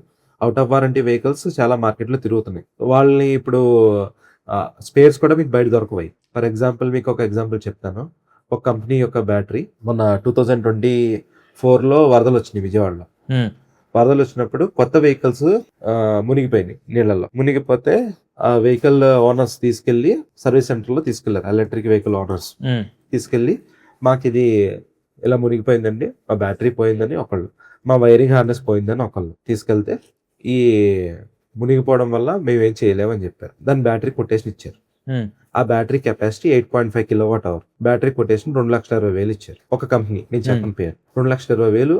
కానీ నేను ఇందాక ఏం చెప్పాను, కిలోవాట్ అవర్ 10,000 మార్కెట్ రేట్ ఇప్పుడు నడుస్తుంది. అంటే 8.5 kWh బ్యాటరీ ఎంత? 85,000 ఉండాలి. ఆ కంపెనీ వాళ్ళు ఎంత ఇచ్చారు? 2,20,000 కొటేషన్ ఇచ్చారు కస్టమర్ కి. వాళ్ళ ధీమా ఏంటి? ఈడు బయట దొరకదు, ఇది బయట ఎక్కడికి వెళ్ళినా ఈడు కొనుక్కోలేడు. 8.5 kWh లేదు బయట, ఎవడమ్ముతున్నాడు? షాప్ లో ఎవరన్నా అమ్ముతున్నారంటే నువ్వు దగ్గర కాకపోతే ఇంకోటి దగ్గర కొనుక్కుంటానని వెళ్ళిపోతాడు కస్టమర్. వీళ్ళందరూ ధీమా ఏంటి? పెద్ద పెద్ద కంపెనీలను చెప్పుకున్న వాళ్ళ ధీమా ఏంటంటే, మన సామాన్లు, మన బండిలో సామాన్లు మన దగ్గర తప్ప బయట ఎవరి దగ్గర దొరకవు, నేనేం చెప్తే అదే రేటు అని ధీమాలోకి వెళ్ళిపోయారు వీళ్ళందరూ. సో 85,000 మార్జిన్ తో అండి, వాడి మార్జిన్ తో నేను చెప్తున్నాను. 85,000 కాడ అమ్మొచ్చు, ఆడు ఎంతో కొంత 5,000, 6,000, 7,000 సంపాదించు. 2,20,000 కొటేషన్ ఏ ధైర్యం ఇవ్వగలిగాడు? దొరకదు. వీడికి ఆప్షన్ లేదు, నా దగ్గర చచ్చినట్టు కొనాల్సిందే. అలాగే ఇంకో బండి, ఇంకో పెద్ద కంపెనీ, వాళ్ళకి వైరింగ్ హార్నెస్ పోయింది. వైరింగ్ హార్నెస్ పోతే 42,000 కొటేషన్ ఇచ్చాడు. ఆ కంపెనీ పేరు కూడా చెప్పండి, చాలా పెద్ద కంపెనీ. అది మార్కెట్ లో రేటు యాక్చువల్ గా 5,700 రూపాయలు. మరి 42,000 ఎలాగ ఇచ్చాడు కొటేషన్? ధీమా, ఈడు బయట దొరకదు, అది ఇటు చచ్చినట్టు నా దగ్గర కొనాల్సింది. సో సర్వీస్ లో కూడా అంతే డిమాండ్ ఉంది. ఈ మోసాలు అనేవి ఎక్కువ జరుగుతున్నాయి అంటున్నారు మార్కెట్ లో. అంటే ఇది మోసం అని నేను చెప్పలేండి, వాళ్ళు డిమాండ్ సప్లై గ్యాప్ చూస్తున్నారు ఈ కంపెనీలు పెద్దవాళ్ళందరూ. నా దగ్గర కాకుండా ఎక్కడ దొరకదు కదా అని ఆపర్చునిటీ కాస్ట్ అని చెప్పి ఇప్పుడు తగ్గింది అది. ఇప్పుడు ఇలాగా లేదండి, అవన్నీ అలాగే ఉన్నాయి. సో అందుకే సర్వీస్ కూడా చాలా ఇంపార్టెంట్. ఇప్పుడు అదే దాని గురించి అవగాహన ఉన్నాడు, ఆ బ్యాటరీలు తీసుకొచ్చేసి, ఆ వైరింగ్ హార్నెస్ తీసుకొచ్చేసి, కంట్రోలర్ లో మోటార్లు తీసుకొచ్చేసి, సరే నా దగ్గర అమ్మంటారు, ఇది నా రేట్ అని చెప్పి అమ్మాడు అనుకోండి, ఇలా చేయగలరా? చేయలేదు. ఎందుకు చేస్తున్నారు ఇవన్నీ? బయట దొరకవు అని చెప్పి. సో సర్వీస్ కూడా చాలా గ్రోత్ ఉన్న సెగ్మెంట్ ఇది ఈవీస్ పరంగా. మన ఒక కంపెనీ ఛార్జర్ పోయిందండి, ఛార్జర్ కంప్లైంట్ వచ్చింది ఎవరికో, వేరే కంపెనీ కస్టమర్ కి. ఆ బండి వదిలేసాడు ఆ కస్టమర్, వదిలేసి మన దగ్గరకు వచ్చి మన బ్యాక్ సైడ్ బండి కొనుక్కుని వెళ్ళాడు. ఇవన్నీ కూడా నాకు ఎలా తెలిసినాయి? 2,20,000 కొటేషన్ ఇచ్చారని, 42,000 కొటేషన్ ఇచ్చారని నాకు ఎలా తెలిసినాయి అంటే, కస్టమర్లు వచ్చినప్పుడు ఒక చోట ఇబ్బంది పడి వచ్చినప్పుడు నన్ను వచ్చి, సరే ఈ కాంపనెంట్ మీ దగ్గర పోతే రేట్ ఎంత అని అడుగుతున్నారు. వాళ్ళు తీసుకొచ్చి నా ఎంఆర్పి చూపిస్తాను. ఇక స్పేర్ పార్ట్ ఇది నువ్వు అడిగితే 5,700 రూపాయలు ఎంఆర్పి కన్నా ఎక్కువ కమ్మలేను కదా నేను.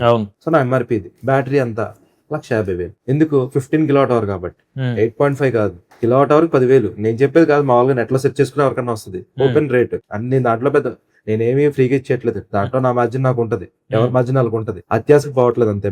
మూడోది, మన కస్టమర్ కి, వేరే కంపెనీ కస్టమర్ కి బ్యాటరీ ఛార్జర్ పోయి 61,000 కొటేషన్ ఇచ్చారు. 61,000 3.3 kW ఛార్జర్. Market rate 22,500. నేను ఒక రూపాయలు మార్జిన్ వేసుకుని అమ్మాలన్న. మరి 61,000 ఎలా ఇచ్చాడు? ఇవ్వలేడు ఎవడు. అంతే. ఇది ఒకటే గ్యాప్స్ చూస్తున్నారు కంపెనీస్ అందరూ కూడా.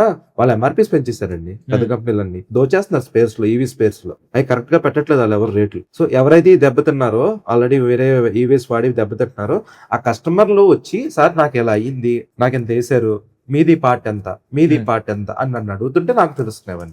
ఓకే. సో బయట ఎంత వేస్తున్నారు. ఆంధ్రప్రదేశ్ లో ఎలక్ట్రిక్ ఆటో సెగ్మెంట్ లో అన్టాప్డ్ సెగ్మెంట్ అంటే మీరు ఏదని భావిస్తారు? విలేజెస్ అండి. మనకి విలేజ్ లెవెల్ దాకా ఉండాలి. ఇప్పుడు మనకి అన్టాప్డ్ అంటే 2 వీలర్స్ కానీ 3 వీలర్స్ కానీ ఏం చేస్తున్నారు, సిటీస్ లో పెడుతున్నారు, లేకపోతే టౌన్స్ లో పెడుతున్నారు అంతే.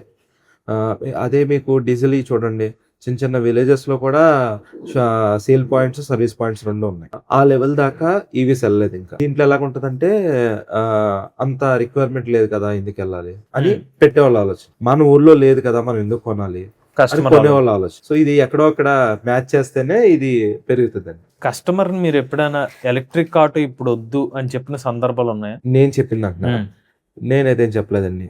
బెస్ట్ టైం ఇది, వాళ్ళు తీసుకోవచ్చు.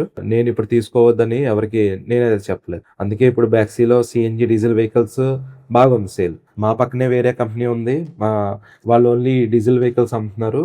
కార్గో వెహికల్స్ నా 25-30 వెహికల్స్ సేల్ అవుతుంది. నేను ఎక్కడ పెట్టినా బ్యాక్సీలో సిఎన్జి డీజిల్ మంచి సేల్ ఉంది నార్త్ ఇండియా అంతా. నేను పెట్టచ్చు, నేను పెడితే ఇన్ని కాకపోయినా నేను 15-20 నేను అమ్ముకోవచ్చు. దాని మీద నాకు లాభం వస్తుంది, డిమాండ్ ఉంది, అవి కొనుక్కునే వాళ్ళు కూడా. నాకు ఇంట్రెస్ట్ లేదు. రేపు అన్నది ఎలక్ట్రిక్ ఫ్యూచర్ అంతా. కంప్లీట్ గా నా దగ్గర ఉన్న స్పేర్స్ కానీ, టెక్నీషియన్స్ కానీ, నేను ఛార్జింగ్ ఇన్ఫ్రా కానీ, కంప్లీట్ ఎకో సిస్టమ్ ఎలక్ట్రిక్ సరిపడేలాగా నేను ఆంధ్రప్రదేశ్ అంతా డెవలప్ చేసుకుంటూ వెళ్తున్నాను. నా దగ్గర అవకాశం ఉన్నా నేను ఐస్ వెహికల్స్ తీసుకొచ్చి నేను నమ్మట్లేదు. సో అలాంటప్పుడు నేను కస్టమర్స్ కి ఎలా చెప్తానండి ఇప్పుడు తీసుకోవద్దని?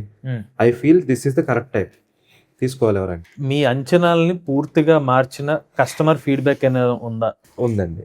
నేను మీ దాంట్లో ఒక వీడియో చేశాను ఒక 1.5 year బ్యాక్. ర్యాపిడోలతో అవును ఒకటి స్కీమ్ మాట్లాడాను, చెప్పారు. అవును, లోకల్ రైడ్స్ కి స్పెసిఫిక్ పాయింట్స్ దగ్గర ఇస్తారు, స్పెసిఫిక్ పాయింట్స్ కి పెట్టిస్తాం అని చెప్పి మాట్లాడుకుని వచ్చాను. సార్ మా కస్టమర్స్ కి మేము కొత్త వెహికల్స్ ఇచ్చి తీసుకొస్తాం, మా కస్టమర్స్ కి అవకాశం ఇవ్వండి, మీరు ఎంత ఇస్తారు అని చెప్తే 35,000 ఇస్తారు నాకు. మీరే వీడియో చేశారు, ఆటో కొనుక్కోండి 35,000 ర్యాపిడో ద్వారా నెల జీతం సంపాదించండి. నేనేం ఫీల్ అయ్యానంటే, మామూలుగా 10,000కి 12,000కి పనిచేసే వాళ్ళు బోల్డ్ మంది ఉన్నారు, వాళ్ళకి ఆటో కొనుక్కుంటే వాళ్ళు 35,000 సంపాదిస్తారు, దాంట్లో 10,000 12,000 ఈఎంఐ పోయినా ఎడతలేదన్నా ఒక 20,000-25,000 వాళ్ళు ఇంటికి పట్టుకెళ్తారు, బాగా హ్యాపీగా ఉంటారని చెప్పి నేను ఫీల్ అయ్యా. అదే ప్రమోట్ చేశాను అప్పుడు. నేను ఒక 10 వెహికల్స్ ఫస్ట్ ర్యాపిడోతో నేను మాట్లాడుకున్నా, సార్ నా తరపున నేను 10 వెహికల్స్ పెట్టిస్తాను మా కస్టమర్స్ తో, కొత్త వెహికల్స్ అని చెప్పి. ఈ ఫ్లిప్కార్ట్, అమెజాన్, బిగ్ బాస్కెట్ ఇట్లా పనిచేసే డ్రైవర్స్ ఉంటారు కదండి, డ్రైవర్స్ దగ్గరికి వెళ్ళి ఇదే స్కీమ్ చెప్పాం. వాళ్ళు 13,000 నుంచి 14,000కి పనిచేస్తున్నారంట నెల జీతానికి. అన్న మీది సిబిల్ బాగుంటే మనం బండి ఇప్పిద్దాం, 35,000 మీకు సంపాదించచ్చు, 8 గంటల డ్యూటీ, ఆ పైన మీరు ఇంకో 2 గంటలు సంపాదించుకున్నా నెల మొత్తం మీద ఇంకో 10,000 సంపాదించుకోవచ్చు, 45,000 మీరు సంపాదించేది. మళ్ళీ మీకు దాంట్లో ఈఎంఐ ఒక 12,000, ఛార్జింగ్ ఒక 2,000 తీసేసిన 15,000 తీసేసుకొని మెయింటెనెన్స్ అన్ని కలిపి మీరు 25,000-30,000 ఇంటికి పట్టుకెళ్ళచ్చు అన్న. మీరు సంపాదించే 13,000-14,000 కన్నా 25,000-30,000 ఎక్కువే కదా అని చెప్తే కన్విన్స్ అయ్యి 10 మంది కొనుక్కున్నాను నా దగ్గర బండ్లు. 10 మందికి నేను పెట్టించా. నేనేమనుకున్నా, వీళ్ళందరూ హ్యాపీగా రన్ చేస్తున్నారు. 1 month కూడా రన్ చేయలేదండి. అంటే అప్పుడు ఏమైందంటే, ఆ స్కీమ్ వాళ్ళు లాంచ్ చేశారు, ర్యాపిడో వాళ్ళు లాంచ్ చేశాక నాకు అగ్రిమెంట్ ఇచ్చారు, నేను వెహికల్స్ సేల్ చేశాను. ఫస్ట్ 10 వెహికల్స్ నేను వాళ్ళతో నన్ను పెట్టమన్నారు, బ్యాచ్ వైజ్ ఇస్తామండి మీకు 10 వెహికల్స్ చెప్పిన ఫస్ట్ 10 వెహికల్స్ పెట్టమన్నారు. 10 వెహికల్స్ మనం వెహికల్స్ సేల్ చేశాక వాళ్ళకి లోకల్ గా ఆటో డ్రైవర్స్ తో కొంతమంది ఇష్యూ వచ్చింది, మీరు ఎలా నడుపుతున్నారు అటు ఇటు అని చెప్పి ర్యాపిడో వాళ్ళకి ఇష్యూ వచ్చింది. వాళ్ళు ఒక 15 days 20 days కలెక్టర్ తో వీళ్ళందరితో మాట్లాడడానికి ఆపారు, మూసేయలేదు. ఆపి నాకేం చెప్పారు, సరే వెహికల్స్ వచ్చేసింది సార్, కస్టమర్స్ తీసుకున్నారు, నేను పెడతానంటే మధ్యలో ఇష్యూ ఉందండి, మీరు ఒక 20 days తర్వాత మేము ఇన్ఫర్మేషన్ ఇస్తాం, తీసుకురండి అన్నారు. సరే అని చెప్పి వీళ్ళందరికీ అదే చెప్పాను. వాళ్ళు ఏదో పని చేసుకుని వచ్చి కొనుక్కున్నారు కదా, చెప్తే సరేనండి మేము బయట తోలుకుంటాం అని చెప్పి బయట తిరగడం మొదలెట్టారు. బయట తిరగడం మొదలెట్టాక ర్యాపిడో వాళ్ళకి ఇష్యూస్ క్లియర్ చేసుకుని నాకు మళ్ళీ ఇంటిమేషన్ ఇచ్చారు, మీ 10 వెహికల్స్ పంపండి అని. రాలేదండి ఎవరు. నేను లిటరల్ గా 10 సార్లు ఒక్కొక్క కస్టమర్ కి ఫోన్ చేసి రిక్వెస్ట్ చేసుకున్నాను, ఏమంటే మాట పోతుంది రండి రండి అని. వాళ్ళు చెప్పిన కారణం, మేము మా ఇష్టం వచ్చిన టైమింగ్స్ లో మేము తిరుగుతున్నాం అండి, పొద్దున్న 6 to మార్నింగ్ 10, ఈవినింగ్ లేదా 11 వరకు తిరుగుతున్నాం. ఇంటికి వెళ్ళిపోతున్నాం, భోజనం చేసి పడుకుంటున్నాం, మళ్ళీ 4 o'clock వస్తున్నాం, 4 to 9 బండి తెస్తున్నాం అండి. 55 నుంచి 60 వేలు మాకు సంపాదన అండి. దాంట్లో ఒక 3-4 వేలు ఇది పోయినా మాకు ఫ్రీడమ్ ఉంది, మాకు నచ్చిన టైంలో మేము పని చేసుకుంటున్నాం, మీరు చెప్పిన దానికన్నా మేము ఎక్కువ సంపాదిస్తున్నాం. మేము ఎందుకు దీనికి రావాలని రాలేదండి. వాళ్ళని బతిమలాడి ఒక నెల చేయండి స్వామి, నా మాట పోకుండా, నెల అయ్యాకపోతే ఏదో కారణం చెప్పి తీసేస్తారండి. 8 మంది వచ్చారండి. 8 మందిలో లాస్ట్ నెల చివరి వరకు ఉన్నది 3. మిగతా వాళ్ళందరూ మామూలుగా బండి తోలుకుంటారు. ఇప్పటికీ వాళ్ళు నా దగ్గరికి వస్తారు ఛార్జింగ్. వాళ్ళు ఇంకా నన్ను మీరు నాకు చాలా హెల్ప్ చేశారు సార్ అని అంటారు. బయట అంటే వాళ్ళకి ఏంటంటే బయట తోలుకోవడం చాలా కంఫర్టబుల్ గా ఫీల్ అయ్యారు, ఇంకా ఎక్కువ సంపాదన కనపడింది వాళ్ళు ఈ ర్యాపిడ్ వాళ్ళు ఇచ్చేదానికన్నా. అలా బయట తోలుకుంటున్నారు. అది యాక్చువల్ గా నేను చాలా సక్సెస్ అవుతుంది అనుకున్నా. ఈ మోడల్ శాలరీ పరంగా ఏం లేదు, ఇంకా అయిపోయారు, కన్విన్స్ అయిపోయి కస్టమర్లు వచ్చారు, వాళ్ళకి హెల్ప్ అయింది. వీళ్ళు వెళ్ళి ఇంకో 10 మంది తీసుకొస్తారు, వాళ్ళు ఇంకో 10 మంది తీసుకొస్తారు. కస్టమర్లు తీసుకొస్తున్నారు కానీ దాంట్లో పెట్టట్లా, విడిగా తోలుకుంటున్నారు. అది నేను చాలా సర్ప్రైజ్ ఫీల్ అయ్యాను. మీ ఆటోలు కొనుగోలు చేసిన తర్వాత కస్టమర్స్ ఎక్కువగా అప్రిషియేట్ చేసిన ఫీచర్ ఏంటి? ఫీచర్ పరంగా అయితే రేంజ్ అండి బాగా వస్తుందండి. రేంజ్ మీరు చెప్పినట్టు బాగా వస్తుంది. 2 ఛార్జింగ్ అనేది వాళ్ళకి బాగా హెల్ప్ అవుతుంది. మొన్న ఇందాక మనం డిస్కస్ చేసుకున్నాం, వీడియో కూడా మా వాళ్ళు కొంతమంది వదిలేరు. ఒక కస్టమర్ అయితే 900 కిలోమీటర్లు తిరిగాడు మన బండి వేసుకుని, ఫాస్ట్ ఛార్జింగ్ ఉండడం వల్ల. ఒక రోజులో కాదు, ఇక్కడ నుంచి ఈవినింగ్, విజయవాడ నుంచి ఈవినింగ్ 7 o'clock స్టార్ట్ అయ్యాడండి. స్టార్ట్ అయ్యి వాళ్ళ ఫ్యామిలీతో, ఆయన ప్లస్ 5 6 వెళ్ళారు. ఇక్కడ నుంచి ఒంగోలు వెళ్ళారు. మన ఒంగోలు షోరూమ్ దగ్గర ఫాస్ట్ ఛార్జింగ్ పెట్టుకున్నారు 45 minutes. అక్కడ నుంచి నెల్లూరు వెళ్ళారు, అక్కడ 45 minutes ఛార్జింగ్ పెట్టుకుని తిరుపతి వెళ్ళిపోయారు. అంటే నైట్ 7 o'clock విజయవాడలో స్టార్ట్ అయితే మార్నింగ్ 9 o'clock తిరుపతిలో ఉన్నారు. దర్శనం చేసుకుని మళ్ళీ రిటర్న్ అలాగే వచ్చేసారు. మొన్న ఆయన వచ్చి గుండెతో వచ్చారు. రాత్రి నేను షోరూమ్ మూసి వెళ్ళిపోతున్నప్పుడు, ఏంటండి గుండె చేయించారు, ఎక్కడికి వెళ్ళారండి అని అడిగాను. సార్ మన ఆటోలోనే తిరుపతి వెళ్ళాను సార్ అన్నాడు. ఏంటంటే బాబు తిరుపతి వెళ్ళిపోవడం ఏంటి, ఎలాగ వెళ్ళిపోయారు అన్న చెప్పాడు. ఇలాగే సార్ మాకు వీడియో ఇవ్వండి అని చెప్పి వీడియో తీసుకున్నాం. చాలా హ్యాపీ ఫీల్ అయ్యాడు. సార్ ఫాస్ట్ ఛార్జింగ్ ఉంది, వర్షంలో తోలాను, అన్ని బాగున్నాయి, 50 స్పీడ్లో వెళ్ళాను. ఆయన ఖర్చు అయింది కూడా నాకు చూపించాడు. యాక్చువల్గా యాప్ ఇచ్చాం కదా ఫాస్ట్ ఛార్జింగ్ లో, 934 రూపాయలు ఖర్చు అయిందండి ఇల్లు రావడానికి. టోటల్ ట్రావెల్ చేసింది 890 kilometers ఎంతో ట్రావెల్ చేశాడు. 890 kilometers ట్రావెల్ చేసి 934 రూపాయలు ఖర్చు అయ్యి, మామూలుగా ఏదో బస్సులో వెళ్ళిపోయినట్టు వెళ్ళిపోయాడు. 6 ఇవాళ రోజున బస్ టికెట్ లెక్కండి 300 ఇంటూ 6 1800 1800 3600 వీళ్ళు 900లో వచ్చేసారు. 2700 సేవ్. ఆయన చెప్పాడు, చాలా హ్యాపీ ఫీల్ అయ్యారు. అంటే వాళ్ళకి నచ్చింది, ఫాస్ట్ ఛార్జింగ్ నచ్చింది, రేంజ్ బాగా వస్తుంది నచ్చింది. అన్నిటికన్నా వాళ్ళు మమ్మల్ని అప్రిషియేట్ చేసేది, మా పరంగా వచ్చి మాకు చెప్పేది, సార్ లోడ్ బాగా లాగుతుంది సార్, పికప్ బాగుంది, అన్నిటికన్నా మాకు నచ్చింది సర్వీస్, మీ సర్వీస్ నచ్చింది. ఎప్పుడైనా మాకు ఇంటికి వచ్చి ఏమైనా ప్రాబ్లం అన్నా ఎక్కడైతే అక్కడికి వచ్చి చేస్తున్నారు సార్. వేరే బళ్ళు ఈవీ బళ్ళు తోళ్ళు ఉంటారు కదండి, వాళ్ళు మన సర్వీస్ చేస్తుంటే ఏదైనా బండి ఏమైనా ఇష్యూ వచ్చినా మనం వాళ్ళ ఇంటికి వెళ్ళి చేస్తున్నాం కదా, ఆ వీడియోలు తీసి వేరే కంపెనీలకి పంపిస్తున్నారు. అరే మమ్మల్ని మీరు ఎప్పుడైనా పట్టించుకున్నారా, వీళ్ళు ఇళ్ళకి వచ్చేస్తున్నారా. సో ఇవి కూడా మన కస్టమర్లు చెప్తుంటే హ్యాపీ ఫీల్ అవుతుంది. అసలు ఇలాగే చేసుకుంటే వెళ్ళాలి, మనకి బిజినెస్ గ్రో అవుతుంది. ఇంకొక డౌట్ ఏంటంటే, ఆటోస్ మీద సోలార్ ప్యానల్ పెట్టుకోవచ్చా లేదని చెప్పి చాలా మంది అడుగుతూ ఉంటారు. ఆటోస్ మీద సోలార్, నాది మెయిన్ బిజినెస్ సోలార్ అండి. నేను గత 9 years గా సోలార్ మార్కెట్ లోనే ఆల్ ఓవర్ ఇండియా చాలా కార్పొరేట్ కంపెనీస్ ని సోలార్ ప్రాజెక్ట్స్ చేస్తాను. అండ్ ఎక్స్పోర్ట్ కూడా చాలా ప్రొడక్ట్స్ నేనే మ్యానుఫాక్చరింగ్ చేసి ఎక్స్పోర్ట్ చేస్తున్నాను ఒక 6-7 countries. సోలార్ పరంగా నాకు కంప్లీట్ నాలెడ్జ్ ఉంది. ఇన్ఫాక్ట్ నేను ఐఐటి చెన్నై నుంచి ఎంటెక్ చేశాను రెన్యూబుల్ పవర్ మీద. ఎలాగైతే ఈవీస్ మీద చేశాను ఐఐటి రూర్కీ నుంచి దీని మీద కూడా చేశాను. క్యాల్కులేషన్ ప్రకారం మన ఆటో మీద ఒక 2.3 meter by 1.3 meter solar panel అనేది పడుతుందండి. అంటే దాని మాక్సిమం కెపాసిటీ 690 watt వస్తుంది. 690 watt ప్యానల్ రోజొస్తమానం అండ్ ఒక యాంగిల్ కూడా కరెక్ట్ గా మెయింటైన్ చేయాలి. 70 degrees ఇంక్లినేషన్ యాంగిల్ కరెక్ట్ గా మెయింటైన్ చేసి, అది ఎండలోనే ఉంది అంటే బండి అంటే మూవ్ అవుతూ ఉంటుంది కదండి, అప్పుడప్పుడు నీళ్ళలోకి వెళ్ళొచ్చు, దీంట్లోకి వెళ్ళొచ్చు. నీళ్ళలోకి అసలు వెళ్ళలేదు, ఎండలోనే ఉంది, ఇంక్లినేషన్ యాంగిల్ కరెక్ట్ గా మెయింటైన్ అయింది, అన్ని కరెక్ట్ గా ఉన్నాయి అనుకుంటే దాని వల్ల యాడ్ అయ్యే కిలోమీటర్స్ రోజుకి 23 నుంచి 25 kilometers అంతే. అంటే నాది 200 kilometers నేను ఓన్లీ నెట్ మీద సోలార్ పెట్టేసి తిరిగేస్తా అంటే తిరగదండి. మాక్సిమం నేను చెప్పాను ఆ లోపే 15 kilometers రావచ్చు మాక్సిమం. ప్లస్ ఇది చెయ్యాలి అంటే మొబైల్ ఎక్విప్మెంట్ కి, రోడ్ మీద ఉండే ఎక్విప్మెంట్ కి ఎలాంటి మోడిఫికేషన్స్ ఏమైనా చెయ్యాలి అంటే ఏఆర్ఐ అప్రూవల్ లేకుండా, సర్టిఫికేషన్ లేకుండా చేస్తే పనిషబుల్ అఫెన్స్. అది మూసేయచ్చు. ఇప్పుడు పెట్టిన ఉపయోగం ఉందంటే 15-20 kilometers పెద్ద మ్యాటర్ కాదండి. ఒక పవన్ ఛార్జింగ్ పెడితే అయిపోతుంది, లేదా 10 నిమిషాలు ఛార్జింగ్ పెడితే అయిపోతుంది. కాస్ట్ పెద్ద ఏమవుదండి. ప్యానల్ కి వచ్చేసరికి నేను చెప్పిన ప్యానల్ లో 18,000 ఎంత ఉంటుంది. దాని ఛార్జ్ కంట్రోలర్ కావాల్సి వస్తే ఛార్జ్ కంట్రోలర్ ఒక 8,000-9,000 ఉంటుంది. ఒక 25,000 నుంచి 30,000 ఖర్చు పెట్టేయచ్చు. కానీ దానివల్ల పెద్ద ఉపయోగం లేదు. 2 రూల్స్ ప్రకారం పెట్టకూడదు. కానీ దాని బదులు మీరు ఏం చేసుకోవచ్చు అంటే, ఇంటి దగ్గర ఎలాగో ఇప్పుడు సెంట్రల్ గవర్నమెంట్ సబ్సిడీ స్కీమ్లు ఉన్నాయి, పిఎం సూర్యోదయ యోజన ఉంది, దానివల్ల 78,000 సబ్సిడీ కూడా వస్తుంది. ఒక 2 లక్షల రూపాయలు ఖర్చు పెట్టి సోలార్ లోన్ కూడా వస్తుంది. ₹1 మీ జేబులోంచి తీయక్కర్లా, 100% సోలార్ లోన్ వస్తుంది, 7.6% ఇంట్రెస్ట్ రేట్ లో. సో 3 కిలోవాట్ సిస్టమ్ మీరు పెడితే కనుక ఇంటి మీద 350 units on an average generate అవుతుంది. ఈ ఆటోకి 250 నుంచి 300 యూనిట్లు మీకు సరిపోగా మీకు ఇంకొక 50-60 యూనిట్లు మిగిలితే ఇవి ఇంటికి కూడా వాడుకోవచ్చు. సో 3 కిలోవాట్ సిస్టమ్ పెట్టుకోండి, దానికి 2 లక్షల రూపాయలు లోన్ వస్తుంది. ఆ 2 లక్షల రూపాయల లోను మీరు కరెంటు బిల్ 7 ఏళ్ళు ఈఎంఐ వస్తుంది, 84 నెలలు మీరు కరెంటు బిల్ పెట్టుకునే అంతే ఈఎంఐ మీకు వస్తుంది. అంతే అమౌంట్ మీరు బ్యాంక్ లో ఈఎంఐ కట్టేసుకుంటే 7 ఏళ్ళు మీకు సిస్టమ్ ఫ్రీ అయిపోతే 30 ఏళ్ళు వారంటీతో వస్తుంది సోలార్ సిస్టమ్. 30 ఏళ్ళు మీరు తర్వాత మిగిలిన 23 ఏళ్ళు ఫ్రీగా మీరు వాడుకుంటున్నట్టే, ఇంట్లో కరెంట్ అవనివ్వండి, బయట ఆటో అవనివ్వండి. ఇది పెట్టుకోవడం అది కాకుండా ఆ 2 లక్షల్లో మళ్ళీ 78,000 నెల రోజుల్లో రిటర్న్ వచ్చేస్తుంది మీకు. 78,000 మీరు దేనికి కూడా దానికి వాడుకోవచ్చు. ఎలక్ట్రిక్ ఆటో కొన్న తర్వాత ఆదాయంలో కస్టమర్ నిజంగా చూసిన ఒక మార్పు ఏంటి? ఇప్పుడే చెప్పానండి నేను, 14,000 15,000 శాలరీలకు పని చేసేవాళ్ళు వాళ్ళ ఖర్చులు పోనీ 40,000 50,000 సంపాదించుకుంటున్నారు. చాలా కాదు, పోనీ వేరే సెగ్మెంట్ నుంచి వచ్చిన వాళ్ళు తీసేయండి. ఆటో డ్రైవర్ పరంగానే మాట్లాడుతున్నాం. ఆటో డ్రైవర్ పరంగా ఇప్పుడు సిటీలో ఆటో తోలుతానండి 1,800 నుంచి 2,500 అండి కలెక్షన్ వేరీ అవుద్ది. ఇప్పుడు మంగళవారాలు ఇవన్నీ ఉన్నాయంటే 1,600 నుంచి 1,800 వస్తుంది. ఫ్రైడే సాటర్డే సండేలు 2,500 దాకా వస్తుంది కలెక్షన్, ఒక సగటు ఆటో డ్రైవర్ కి కలెక్షన్.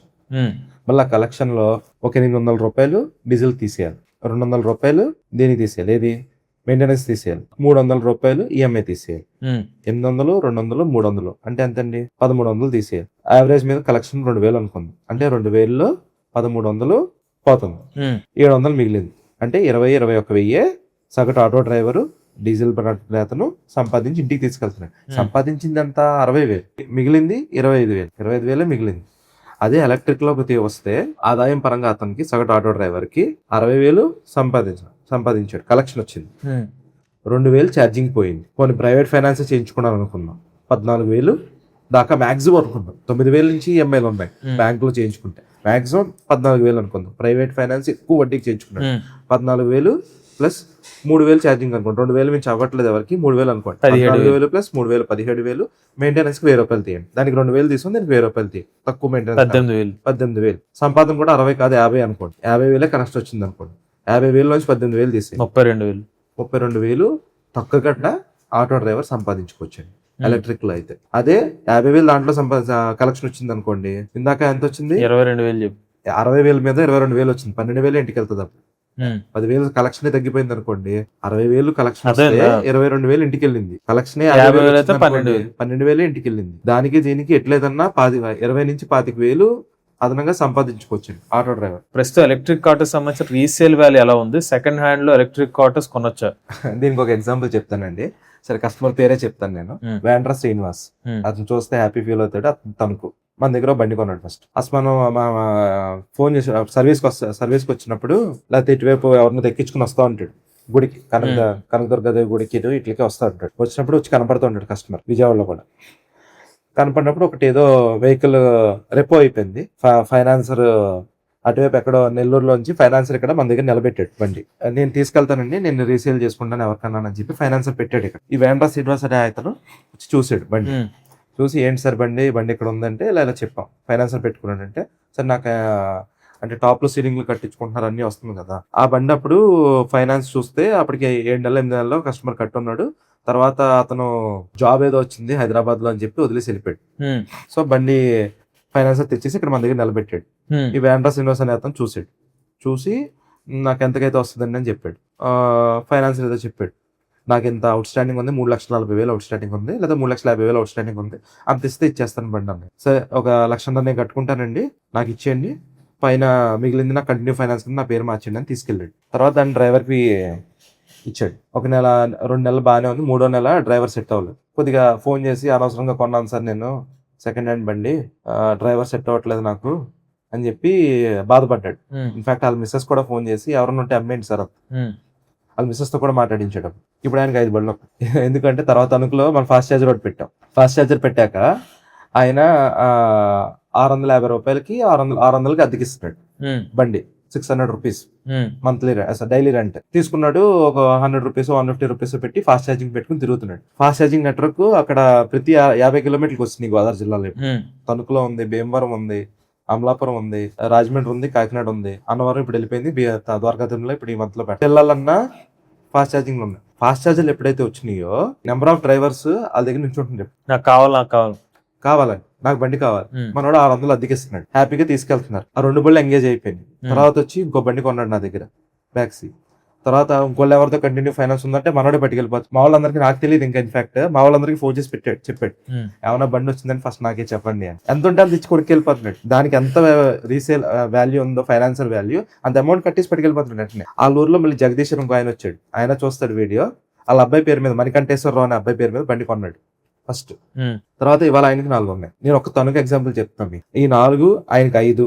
ఇప్పుడు ఈ నెల జగదీష్ అని ఇంకో బండి కొంటాను, ఉమ్, అద్దెలకి ఇస్తున్నారు. సో రీసేల్ లేదని కాదండి, ఇన్ఫాక్ట్ నేను చూస్తున్నా ఏమన్నా ఎవరన్నా బండి వదిలేస్తే కొన్ని నేను డెమోకి పెట్టుకోవడానికి కొనేసుకుందాం, తక్కువకి వస్తుందేమో, ఉమ్, ఒక 6 నెలలు వాడాడు, 8 నెలలు, ఒక ఏడాది వాడాడు అనుకోండి, ఎంతో కొంత ఈఎంఐ తగ్గిద్ది కదా, ఉమ్, మనకి అమౌంట్ తగ్గితే డెమోల కింద పెట్టేద్దాం ఒక్కొక్క షోరూమ్ లో అని నేనే ఫైనాన్సర్స్ అందరికి చెప్పెట్టాను. ఏమన్నా బండి ఉంటే మన బండి ఏమైనా రేపు వస్తే చెప్పండి, నేనే కొనుక్కుంటాను. ఉమ్, నాకే రావట్లేదు. సంపాదన ఉందనుకోండి, దాని మీద సంపాదన కనపడుతుంది అనుకోండి, రీసేల్ కి ఇబ్బంది ఏం లేదు, ఉమ్, హ్యాపీగా వెళ్ళిపోద్ది. ఇష్యూస్ ఉండకూడదు, దాంట్లో సర్వీస్ కరెక్ట్ గా ఉండాలి, దాని మీద ఉన్న రూపాయి సంపాదించుకుంటున్నారు, వెళ్తుంది, ఉమ్. ఇబ్బంది లేదు. ఒక డ్రైవర్ యొక్క విజయం కథ చెప్పాలంటే మీకు ముందుగా గుర్తొచ్చే డ్రైవర్ ఎవరు? ఇప్పుడు చాలా మంది చెప్పేసాను, మీకు సడన్ గా అడిగితే మళ్ళీ ఇంకెవరిని తీస్తాను.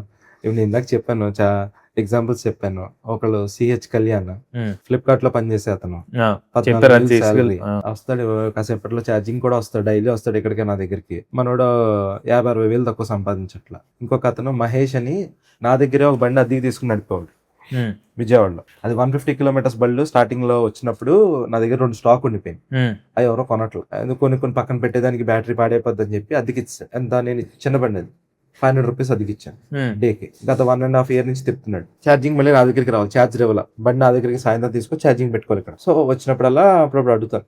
మనోడు గ్రాడ్యుయేట్, ఉమ్, చాలా చోట్ల పనిచేసి వచ్చాడు, ఇక్కడికి వచ్చి మన దగ్గర అద్దెకి తిప్పేవాడు.